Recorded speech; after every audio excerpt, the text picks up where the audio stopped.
Troops from the U.S. and Japan are working together, part of a joint drill. The weeks-long exercise is happening in the Indo-Pacific. How big is Washington's fleet of nuclear submarines? And how does it compare to China and its neighbors? We compare the details to find out. The Indo-Pacific region tops the list as the globe's biggest weapons importer. That's as one country in the region does the opposite. As an American company cuts tech support for a Chinese drone company, Taiwan says Beijing is stealing intellectual property from the island. And for those watching our full episode, Chinese stocks see a surge of panic selling and a major value drop. This after the U.S. market regulator released a list of names facing consequences. And Chinese naval strength, largely sourced from Ukraine. We look at the country's history.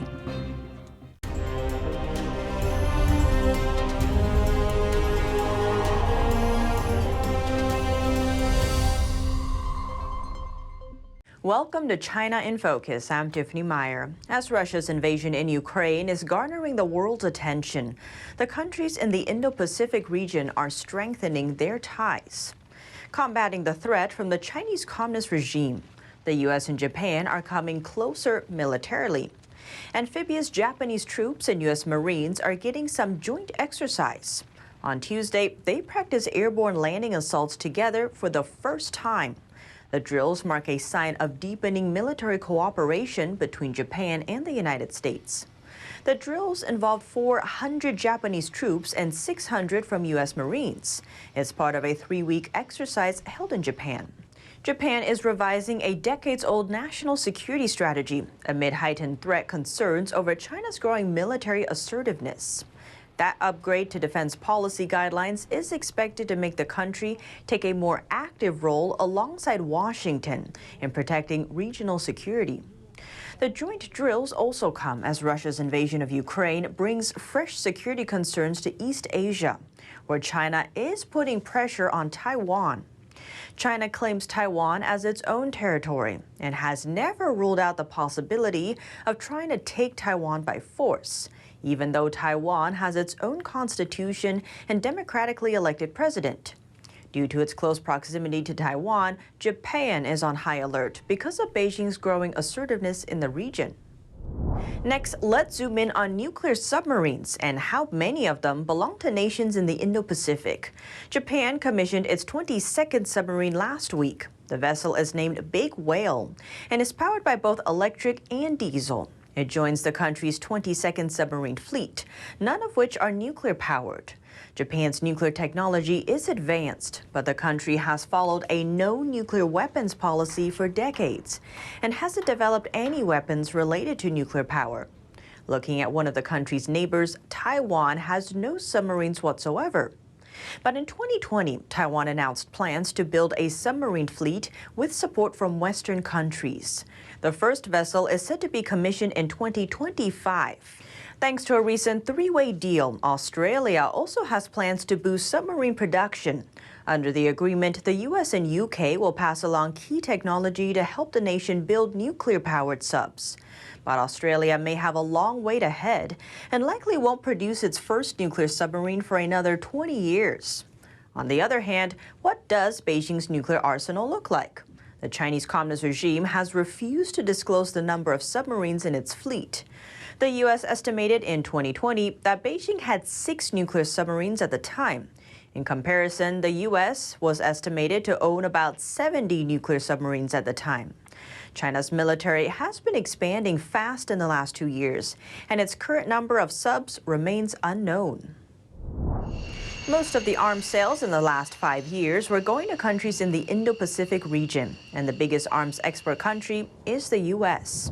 This, according to new research from the Stockholm International Peace Research Institute. With the war in Ukraine and tensions in the Indo-Pacific region, arms sales have seen a boost in some regions. For one, Europe is importing more weapons, while some major countries in the Indo-Pacific region, like India, Australia, and Japan, have ramped up arms buys in the last 5 years.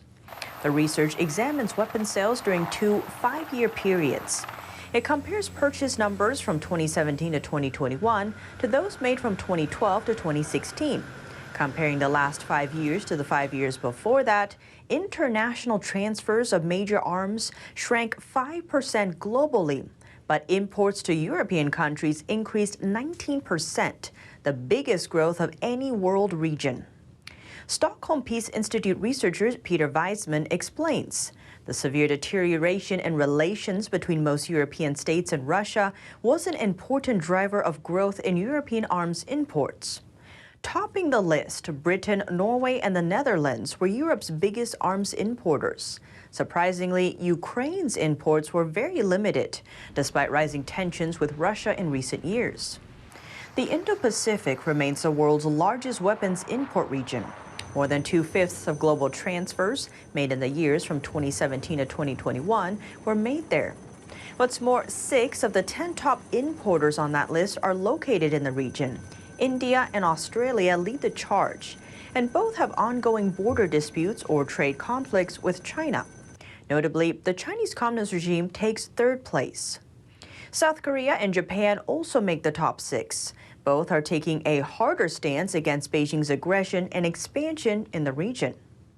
Weissman added that tensions between China and many states in Asia and Oceania are the main driver of arms imports in the region. On the other end of those weapons sales, the United States remained the world's biggest arms exporter, growing its market share to 39% from 32%. The war in Ukraine is affecting relations between a U.S. software company and a Chinese drone maker. Figma is a fast-growing U.S.-based company that provides vector graphics editing software. The company recently closed off access to its services for the world's #1 drone maker. That company is China's DJI. Here's what the provider wrote to DJI. We have learned that DJI is named in U.S. sanctions. As a result, and in compliance with U.S. laws, Figma can no longer provide you with access to our software. That's according to China Fund, a Chinese state-run media company. The move comes as DJI drones are being used in the Russia-Ukraine war. Those details come from the co-founder of connectivity company Blink IoT Platform. The Chinese company is said to have given Russian invaders the advantage. Here's why. The drone company offers the capability to track the location of other drones and the people who operate them. It's called the aeroscope function. But the Chinese company apparently turned that function off for Ukrainians, but left it on for Russians. Again, this is all according to Blink's co-founder. He says the Russians were able to kill Ukrainian drone operators, but Ukrainians couldn't track their Russian counterparts. But are these claims true? DJI's U.S. communication director offered an explanation for the loss of the aeroscope function. They said the malfunction may be connected to prolonged loss of power or internet. But there's more. On Sunday, reports started surfacing about Russia asking the Chinese regime for military aid, and that includes drones. So it's made the situation more sensitive, but Beijing has denied the allegations. Additionally, there are reports that suggest anti-American or non-state actors have used the Chinese drone company services. Those include ISIS and even a ploy to kill Venezuela's president. Neither Figma nor DJI could be reached for comment. Washington is working to tackle Beijing's intellectual property theft. At the same time, Beijing is turning to Taiwan, poaching talent and stealing trade secrets. That's according to an announcement from Taiwanese authorities. Now the island is fighting back. Here's more. The Investigation Bureau under Taiwan's Ministry of Justice has an announcement. Last week, it reported that nearly 60 people from 8 different Chinese enterprises are under investigation. The Bureau said Beijing has used Chinese companies or research centers operating in Taiwan as cover for its real goal, stealing Taiwan's advanced technology and poaching the island's high-tech industry talents. Last year, it happened in 26 different cases. Those led to Taiwan suffering a loss of more than $7 billion. Also tied to the situation, Chinese semiconductor company Bitmain set up a company in Taiwan, and in just 3 years, it poached hundreds of engineers from Taiwan. The company then sent that technology to mainland China, dealing a blow to Taiwan's national security. To counter the intellectual property theft, Taiwan authorities have drafted a law to strictly regulate the number of investors coming from mainland China. Li Jiangxiu is a military expert at Taiwan's National Policy Research Foundation. He said China knows it can't catch up with Taiwanese or U.S. technology anytime soon. So it steals from them instead to close the gap.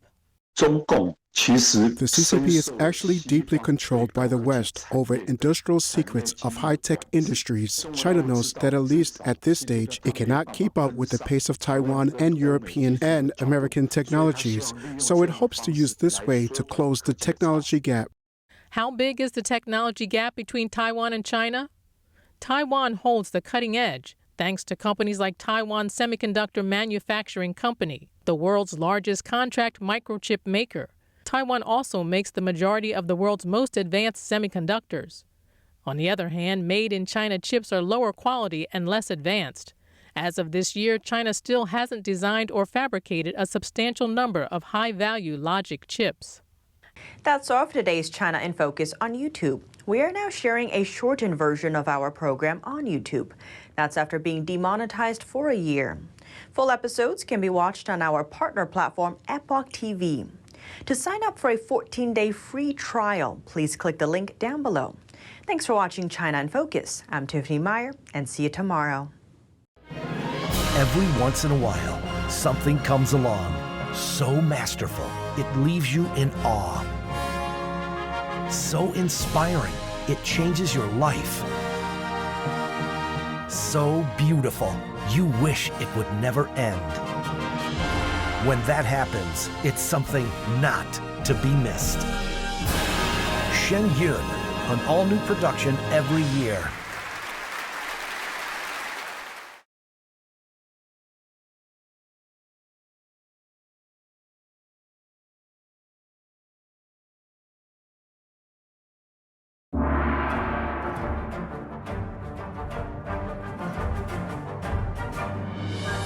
The performance was enchanting. I feel better about the world. I feel uplifted. It touches you. It really does. The expertise of the dancers was really, really strong. To know that it was live music was really fantastic. We didn't want to miss this. Make sure you see it. Have to come. Life-changing.